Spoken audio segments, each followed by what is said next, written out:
We begin with a defining moment in Bangladesh's political landscape. A short while ago, newly elected Prime Minister Tarique Rahman was sworn into office along with his cabinet. The inauguration ceremony held in Dhaka was attended by representatives from several countries, underlining the regional and international interest surrounding this transition. India was represented by Lok Sabha Speaker Birla instead of Prime Minister Narendra Modi. Along with the Prime Minister, 25 cabinet ministers and 24 junior ministers also took the oath of office. Rahman now leads a nation of more than 175 million people, ending months of political uncertainty since the ousting of ex-Prime Minister Sheikh Hasina in August 2024. Tarique Rahman is the son of former President Zia-ur-Rahman and former Prime Minister Khaleda Zia.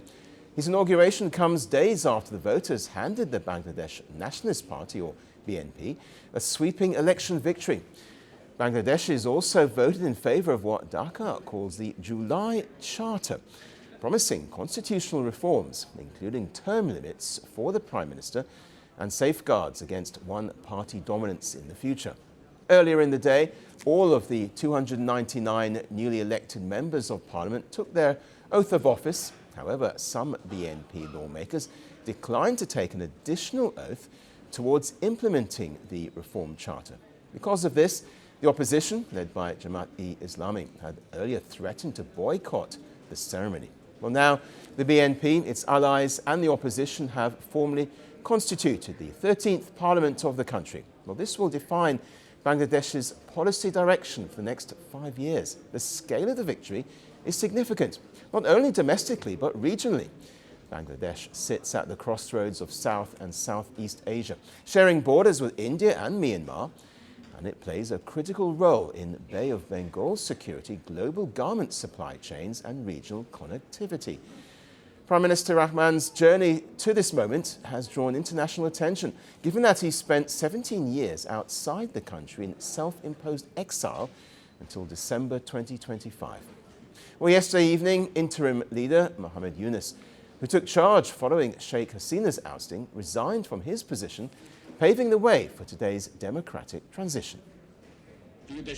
Dear fellow citizens, after faithfully carrying out the responsibilities entrusted to me over the past 18 months, I stand before you today, on the eve of handing over authority to an elected government, to bid you farewell as the chief advisor of the interim government. Well, the new administration has promised to fix the economy following months of political turmoil. But the global economy is facing slow growth. Prices are rising and currencies are fluctuating. These pressures have hit many developing countries. Bangladesh, which depends heavily on exports, has also felt the strain. The government has spoken of seeking more pragmatic relations with its neighbours, including India.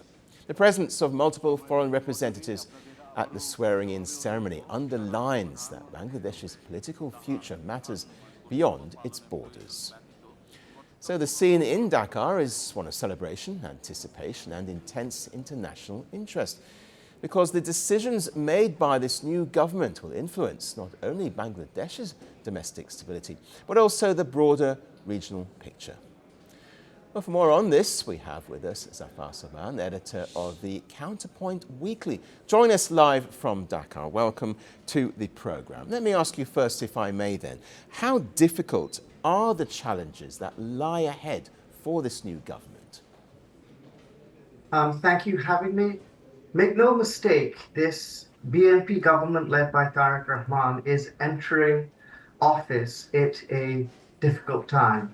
Many of the problems which the interim government inherited when they took over in August 2024 after the ouster of Sheikh Hasina remain. Many things have improved, but it will be challenging. Bangladesh still has a bit of a banking crisis because we have a lot of non-performing loans which were bequeathed to us, you could say, by the outgoing Awami League government. The Bangladesh Bank Governor Ahsan Manzoor has done a very good job of bringing stability to the economy. Inflation has been brought under control. The currency is no longer depreciating. Our foreign exchange reserves are much healthier than they were when the interim government took over. But there are certainly challenges remaining, so it's not going to be easy. And what about the July Charter that we mentioned earlier and the constitutional reforms that it's meant to create? How significant an issue is that still?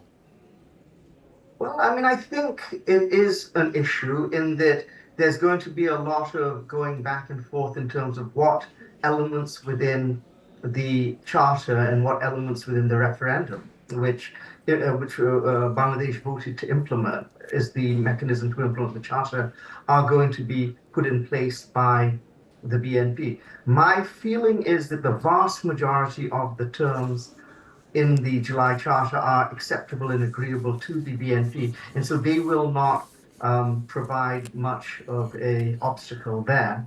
There are one or two issues which I think will be taken up by the incoming parliament. Specifically, I suspect the issue of the upper house and whether it will be constituted on the basis of proportional representation, which has indeed been a part of the referendum, but has always been something which the BNP itself has never been in favor of. That will be a challenge, but my sense is that, once we've started the process, we're going to have a elected government in place, we have an elected parliament in place. We're going to start these discussions, and I'm confident that through the process of discussion and negotiation, we will be able to muddle through to a solution which is acceptable to everyone. Power doesn't end quietly. Some deaths are not accidents. They are messages. A gunshot. A crowd. A country frozen.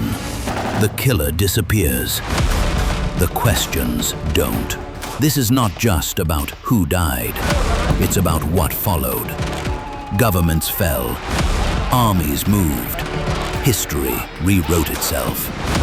5 leaders. 5 moments. One pattern. The assassination.